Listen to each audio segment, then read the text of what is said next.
Yeah. Right here is where that inflow notch is going to be. Very, very strong winds on the inflow side, a rear flying downdraft here on the outside. So this part here over top of Moore, right there is your Screaming Eagle, and then there is that Hook Echo. Not only are fans and folks having to dodge some of those rain showers, but they've also kind of had to deal with some of those traffic trouble spots and road closures over there. So we got our very own Victor Park over at Hall of Fame Stadium right now. I am out here for the Lakeshore Memorial Day Festival here on the shores of Lake Hefner. The beach opens up for the first time this weekend, which means a lot of swimmers are going to be out here. Those little notches, that's where you're going to see those strongest winds that's feeding into the thunderstorm and those updrafts. We're gonna have to one for you. Show us your skills. Come on. Let's see what kind of skills you have. Oh, and it's flat. Oh no. Don't blame the ball. Don't blame the ball. Don't blame Russ. Have you figured out what to do with that ball yet? We got some air in it for you now. My last attempt wasn't great, but I think it's because my fingers are so cold. It's damp and chilly outside, right? Like the rain does shift a little bit further eastward, but we do have the chance for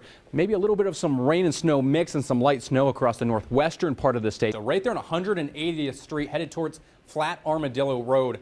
That is where that tightest area of rotation is currently being seen. How about cumulus or cumulonimbus to make it maybe even a little bit harder for some of those spellers? Because we do have an area across western Oklahoma that we are continuing to watch here, likely over the next couple of hours. Some thunderstorm development expected. We already have kind of a field of towering cumulus there. Heavier ice crystals within these clouds will pull them down and give them this very unique memory foam look. And then this was our big storm of the night. Huge hail core. There is that preliminary EF3 tornado that went through Cole. We had multiple actual, circulations within the entire supercell, and this is called the Fujiwara effect. You can often see this in hurricanes and typhoons across the western Pacific sometimes, but you can also see it on a much smaller scale. Typically, that stronger rotation wins the battle, and as you can see here, this one surges up from the back just through Shawnee. All's fair in love and war. There we go. Oh! Come on! Oh! You know what's so windy? Oh! You got him. Doggy. Kayla has got him. This is your telling man. you. Currently, Hurricane Ian is a Category 4 storm, sustained winds at about 155 miles per hour, an incredibly strong eye wall around it. That's where those strongest winds are going to be, and that is now approaching that southwest corner of Florida, Fort Myers Beach, Sanibel Island, really getting the brunt of it, and we've seen a large tick up in storm surge there. Got a Cowboys hat. Just started now.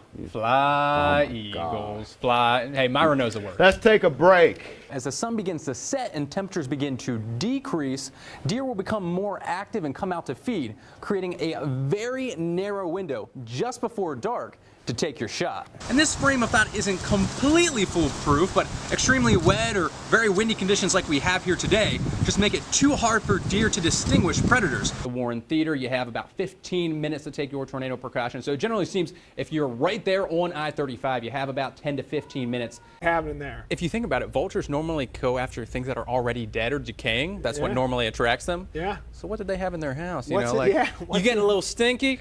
Is this not the perfect weather as like an excuse to head to Daytona, besides the obvious excuse to head to Florida for this time of the year? A lot of rain in May, over 7 inches. Obviously, convective storm season here in Oklahoma. Dew point's going to be in the low to mid 60s, so you're going to notice this kind of sticky feeling in the air out there. It's going to be worse here at the beginning of the week. I think Guy Fieri on Diners, Drive-Ins, and Dives, he would approve of this. There you go. I'll be airing on there next week, apparently now. Yeah, right. Yeah. Temperature is likely going to be just a few degrees above freezing, so that's why we're not expecting any accumulation on the surface besides some of those elevated surfaces. These storms here are all along a cold front. Now, as you look a little bit further south down towards Kiowa counties and far southwestern Oklahoma, we have a outflow boundary that's starting to pop off a few of those showers and storms. That is golf ball sized hail being seen in both of these discrete cell thunderstorms. So we have Josh on that northern cell moving towards Custer City. Josh, we got your stream up. What are you seeing there?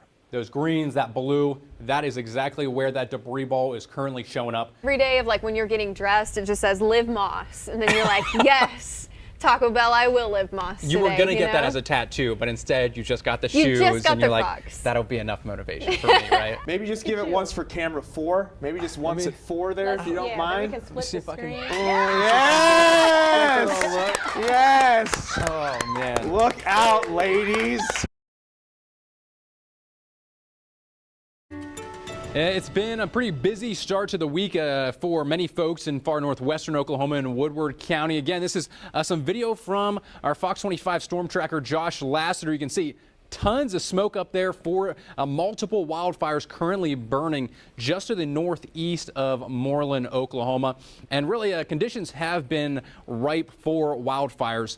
Very dry conditions. Much of the state is seeing a drought, relative humidity also very low, and the winds have been a little breezy at times too, anywhere from about 20 upwards of nearly 30 miles per hour, especially across the western third of Oklahoma. But here in the metro, we're not dealing with wildfires right now. We do still have a few rain showers making their way across the state, but down at Will Rogers, where we haven't seen any rain, it is still scorching hot, 105 degrees out there right now. Most of the rain currently just to the north of the metro area, but pretty much paralleling that I-40 corridor. So all the way from the northern sides of Calumet up through Okarche, Cashion, Lakeview, and then headed up towards the Tulsa metro area. Tons of just kind of isolated storms. And this is one of those very strong downbursts with tons of rain and wind just across the Lake Hefner there just a few moments ago. So good news is that we're going to still see some rain chances here over the next several days. Now, here in the metro area tomorrow morning,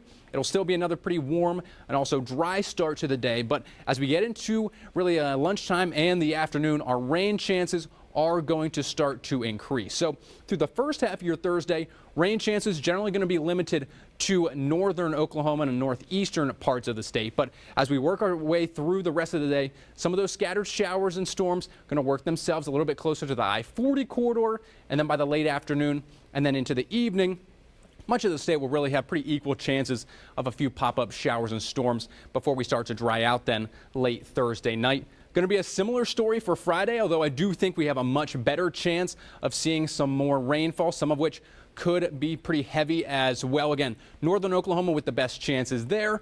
Also much cooler. Temperatures only going to be in the upper 80s for Friday. Same story for Saturday as well. And by the time this whole system gets on out of here by Sunday morning, some places could see nearly 1 to 2 inches of rain, especially across the northern part of the state. Anywhere from maybe a half inch to a full inch of rain here in the metro area. But after the rain exits, that's about our last chance here for probably another week or so. We're looking very hot and very dry to start off early next week with temperatures in the upper 90s to near 100 degrees by next Wednesday.